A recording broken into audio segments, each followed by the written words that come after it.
बच्चों, आज हम पढ़ेंगे कक्षा 8 साइंस यानी कि विज्ञान का अध्याय 13 ध्वनि। हम आपको बताएंगे बच्चों इस पाठ से संबंधित प्रश्नों के उत्तर। तो चलिए शुरू करते हैं। सबसे पहला प्रश्न है यहाँ पर आपका, सही उत्तर चुनिए। और आप देख सकते हैं बच्चों, ध्वनि संचारित हो सकती है। आपके लिए ऑप्शन है, क है केवल वायु या गैसों में, ख है केवल ठोसों में, फिर ग है बच्चों केवल द्रव्यों में, और घ है ठोसों, द्रव्यों तथा गैसों में। तो क्या लिखेंगे आप उत्तर में? उत्तर में आप लिख सकते हैं बच्चों, घ वाला ऑप्शन बिल्कुल करेक्ट है, ठोस, द्रव्यों तथा गैसों में। और आपके प्रश्न का उत्तर हो जाएगा। ठीक है, इसके बाद आइए देख लेते हैं। यहाँ पर दूसरा प्रश्न है बच्चों, निम्न में से किस वाक् ध्वनि की आवृत्ति न्यूनतम होने की संभावना है? और यहाँ पर आपके लिए ऑप्शन है बच्चों, क है छोटी लड़की की, ख है छोटे लड़के की, ग है फिर पुरुष की, और ग है महिला की।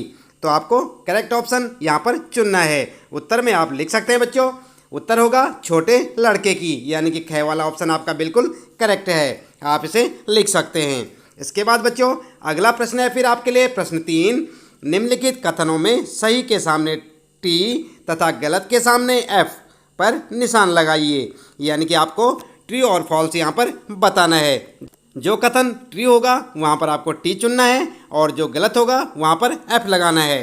तो चलिए देख लेते हैं। सबसे पहला यहाँ पर है, क ध्वनि निर्वात में संचरित नहीं हो सकती। तो आप क्या लगाएंगे बच्चों?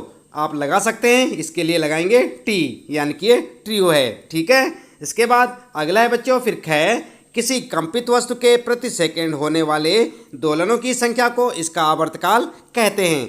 तो आपको देखना होगा ये ट्रू है या फॉल्स। तो यहाँ पर आप देख सकते हैं बच्चों, इस पे लगाएंगे आप एफ, यानी कि ये फॉल्स है। ठीक है, इसके बाद अगला है बच्चों फिर ग, यदि कंपन का आयाम अधिक है तो ध्वनि मंद होती है। तो ये ट्रू है या फॉल्स बच्चों? उत्तर में आप देख सकते हैं ये क्या है, फॉल्स, यानी कि आप एफ लगाएंगे। ठीक है, इसके बाद है अगला फिर, मानव कानों के लिए श्रव्यता का प्रयास 20 हर्ट्ज से 20,000 हर्ट्ज है। आप इसमें टी लगा सकते हैं बच्चों, यानी कि ये ट्रू है। ठीक है, इसके बाद अगला है फिर, कंपन की आवृत्ति जितनी कम होगी तारतम्य उतना ही अधिक होगा।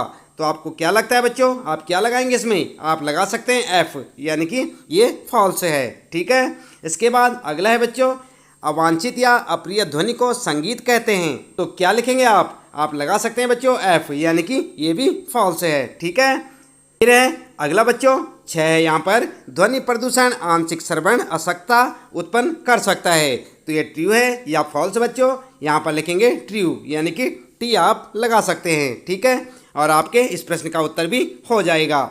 इसके बाद बच्चों आइए देख लेते हैं। यहाँ पर चौथा प्रश्न आपके लिए, उचित शब्दों द्वारा रिक्त स्थानों की पूर्ति कीजिए। यहाँ पर आपको खाली स्थान भरने होंगे। और आप देख सकते हैं बच्चों, क है किसी वस्तु द्वारा एक दोलन को पूरा करने में लिए गए समय को कहते हैं। और यहाँ पर आपको खाली स्थान भरना है। तो यहाँ पर क्या लिखेंगे आप?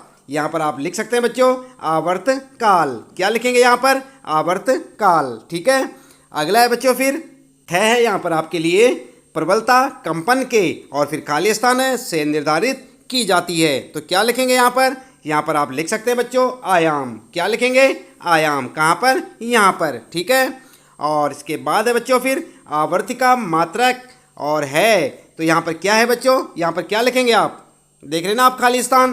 तो यहाँ पर आप लिखेंगे हर्ट्ज। क्या लिखेंगे? हर्ट्ज। कहाँ पर? यहाँ पर।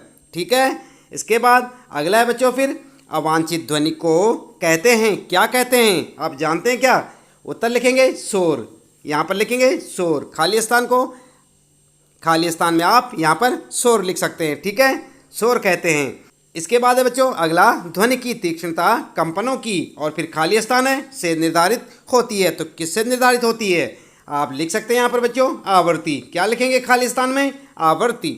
ठीक है, और आपके इस प्रश्न का उत्तर भी हो जाएगा। इसके बाद बच्चों आइए देख लेते हैं। पांचवा प्रश्न है, एक दोलक 4 सेकंड में 40 बार दोलन करता है, इसका आवर्तकाल तथा आवृत्ति ज्ञात कीजिए। तो कर सकते हैं आप। उत्तर में आप देख सकते हैं बच्चों, ठीक इस प्रकार से लिखेंगे आप। सबसे पहले लिखेंगे आवर्तकाल और हेडिंग डालकर यहाँ पर लिखेंगे 40 दोलन पूरा करने में लगा समय बराबर 4 सेकेंड। कितना समय लगा? 4 सेकेंड। ठीक है, तो एक दोलन को पूरा करने में लगा समय बराबर 4/40 बराबर 1/10। यानी कि 0.1 सेकेंड। आई बात समझ में? इसके बाद आप लिख सकते हैं बच्चों, फिर लिखेंगे आवर्ती और 4 सेकंड में होने वाले दोलनों की संख्या बराबर 40। तो 1 सेकंड में होने वाले दोलनों की संख्या बराबर 40/4 यानी कि 4×40। तो क्या लिखेंगे उत्तर में? 10। ठीक है, तो आपके प्रश्न का उत्तर यहाँ पर हो जाएगा। आप ध्यानपूर्वक लिखें बच्चों। इसके बाद बच्चों फिर आपके लिए यहाँ पर छठा प्रश्न। एक मच्छर अपने पंखों को 500 कंपन प्रति सेकंड की औसत दर से कंपित करके ध्वनि उत्पन्न करता है। कंपन का आवर्तकाल कितना है? तो क्या लिखेंगे आप? उत्तर में आप लिख सकते हैं बच्चों, ठीक इस प्रकार से लिखें आप उत्तर को। 500 कंपन करने में लगता है कितना? 1 सेकेंड। कितना लगता है? 1 सेकेंड। तो 1 कंपन करने में लगता है बराबर 1/500 सेकेंड। तो कितना आएगा फिर? 0.002 सेकेंड। ठीक है, इस प्रकार से आप अपना उत्तर लिख सकते हैं। इसके बाद बच्चों फिर देखते हैं यहाँ पर 7वां प्रश्न है। निम्न वाद्य यंत्रों में उस भाग को पहचानिए जो ध्वनि उत्पन्न करने के लिए कंपित होता है। और यहाँ पर आप देख सकते हैं बच्चों, क है आपके लिए ढोलक, ख है सितार और ग है बांसुरी।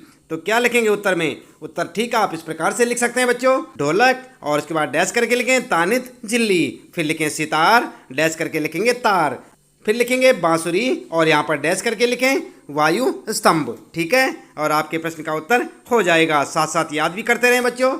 इसके बाद 8वां प्रश्न है। शोर तथा संगीत में क्या अंतर है? क्या कभी संगीत शोर बन सकता है? आपको बताना है।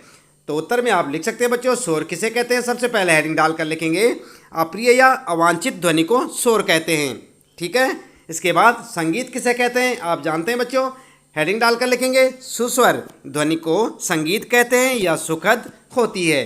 ठीक है, इसके बाद लिखेंगे हाँ, संगीत भी कभी कभी शोर बन जाता है यदि संगीत अत्यंत प्रबल हो जाए, यानी कि जब संगीत अवांछित होता है तो हम उसे शोर कहते हैं। ठीक है, इसके बाद अगला प्रश्न है बच्चों 9वां। अपने वातावरण में ध्वनि प्रदूषण के स्रोतों की सूची बनाइए। तो आप जानते हैं आपके चारों तरफ ध्वनि प्रदूषण किन किन कारणों से होता है बच्चों? उत्तर में आप लिख सकते हैं ध्वनि प्रदूषण के स्रोत निम्नलिखित हैं। और नंबर 1 लिखेंगे वाहनों की ध्वनियाँ, नंबर 2 विस्फोट यानी कि पटाखों का फटना, नंबर 3 लिखेंगे मशीनें और नंबर 4 आप लिख सकते हैं लाउड स्पीकर से शोर होता है ना। इसके बाद 5वां लिखेंगे वातानुकूलक और इसके बाद लिखेंगे बच्चों कूलर। आप जानते हैं ना कूलर से कितनी आवाज़ आती है। और इसके बाद 7वां लिखेंगे ऊंची आवाज़ में चलाए गए रेडियो, टीवी आदि। ठीक है, ये सब क्या करते हैं? ध्वनि प्रदूषण। ठीक है बच्चों, इसके बाद फिर है अगला प्रश्न आपके लिए 10वां। वर्णन कीजिए कि ध्वनि प्रदूषण मानव के लिए किस प्रकार से हानिकारक है। जानते हैं आप ध्वनि प्रदूषण से क्या क्या हानियाँ हो सकती है बच्चों? उत्तर लिखेंगे ध्वनि प्रदूषण मानव के लिए निम्न प्रकार से हानिकारक है और फिर पॉइंट बनाकर लिखेंगे।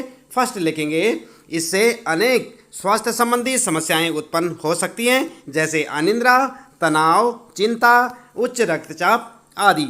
ठीक है, दूसरा लिखेंगे बच्चों सेकेंड लिखें व्यक्ति की सुनने की क्षमता अस्थायी या अस्थायी रूप से कम हो जाती है। ठीक है, और आपके प्रश्न का उत्तर हो जाएगा बच्चों। फिर है आपका 11वां प्रश्न। आपके माता पिता एक मकान खरीदना चाहते हैं। उन्हें एक मकान सड़क के किनारे पर तथा दूसरा सड़क से 3 गली छोड़कर देने का प्रस्ताव किया गया है। आप अपने माता पिता को कौन सा मकान खरीदने का सुझाव देंगे? अपने उत्तर की व्याख्या कीजिए। तो उत्तर में आप लिख सकते हैं बच्चों, अगर हमारे माता पिता के पास 2 तरह के मकानों में से चुनाव करने का मौका है तो हम अपने माता पिता को सड़क से 3 गली छोड़कर बना मकान खरीदने का प्रस्ताव देंगे। इस मकान में ध्वनि प्रदूषण दूसरे मकान के मुकाबले काफ़ी कम होगा क्योंकि सड़क के किनारे बने मकान में वाहनों की ध्वनियाँ आदि ज़्यादा सुनाई देंगी। इससे स्वास्थ्य संबंधी तकलीफें हो सकती हैं तथा सुनने की क्षमता भी प्रभावित हो सकती है। इसके अतिरिक्त सड़क के किनारे बने मकान में वायु प्रदूषण भी काफ़ी अधिक होगा, इसलिए सड़क से 3 गली छोड़कर बना मकान ही उत्तम है। आई बात समझ में? इस प्रकार से आप लिख सकते हैं बच्चों, और चाहे तो आप अपने हिसाब से उत्तर लिख सकते हैं। इसके बाद फिर आता आपका 12वां प्रश्न यहाँ पर, और इसमें पूछा है मानव वाक्य यंत्र का चित्र बनाइए तथा इसके कार्य के अपने शब्दों में व्याख्या कीजिए।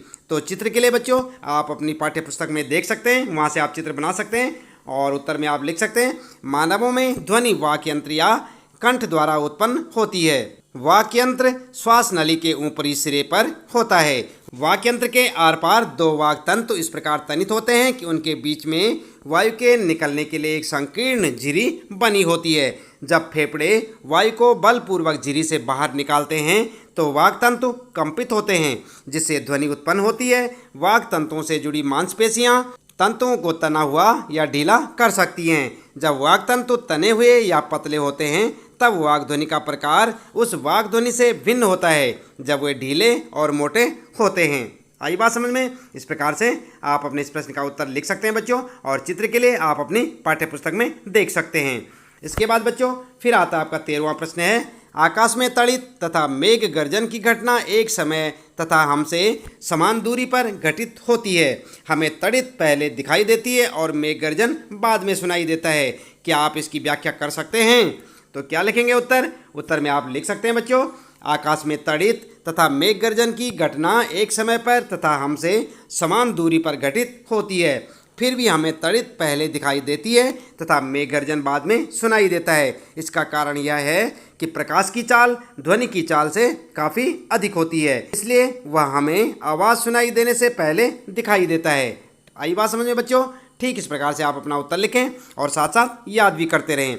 इस प्रश्न के उत्तर के साथ ही बच्चों इस पाठ से संबंधित प्रश्नों के उत्तर यहाँ पर समाप्त होते हैं। उम्मीद है कि आपको अच्छे से समझ आए होंगे।